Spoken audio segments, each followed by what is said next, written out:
kita akan mempelajari aktivitas manusia zaman praaksara, di mana materi ini terdapat pada kelas 7 SMP di semester 1. Untuk tujuan pembelajaran, yang pertama memahami kehidupan masyarakat zaman praaksara, yang kedua menguraikan hasil kebudayaan zaman praaksara beserta contohnya. Nah, masa praaksara, apa sih itu masa praaksara? Masa neraka dan juga masa prasejarah itu semua merupakan masa sebelum mengenal tulisan. Nah, selanjutnya untuk cara kehidupan manusia prasejarah itu ada 4 nih bagiannya.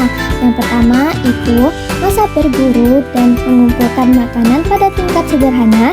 Yang kedua masa berburu dan juga mengumpulkan makanan tingkat lanjut. Yang ketiga masa bercocok tanam, dan yang keempat masa perundagian.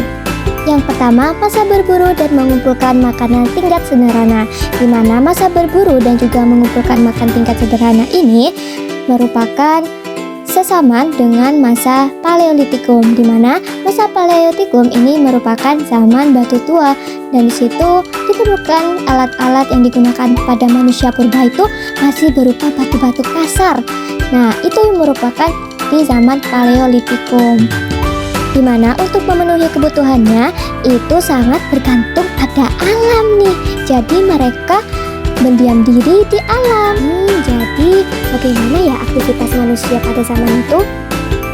Nah, di sini ada bidang ekonomi, sosial, dan juga budaya. Di bidang ekonomi, di masa tersebut dilakukan yaitu berburu dan juga mengumpulkan makanan, di mana manusia di sana itu sangat bergantung nih pada hewan buruan, tumbuhan, umbi-umbian, dan juga dedaunan, sehingga mereka selama bertempat tinggal itu berpindah-pindah tempat karena mereka mencari sumber untuk memenuhi kebutuhan hidupnya.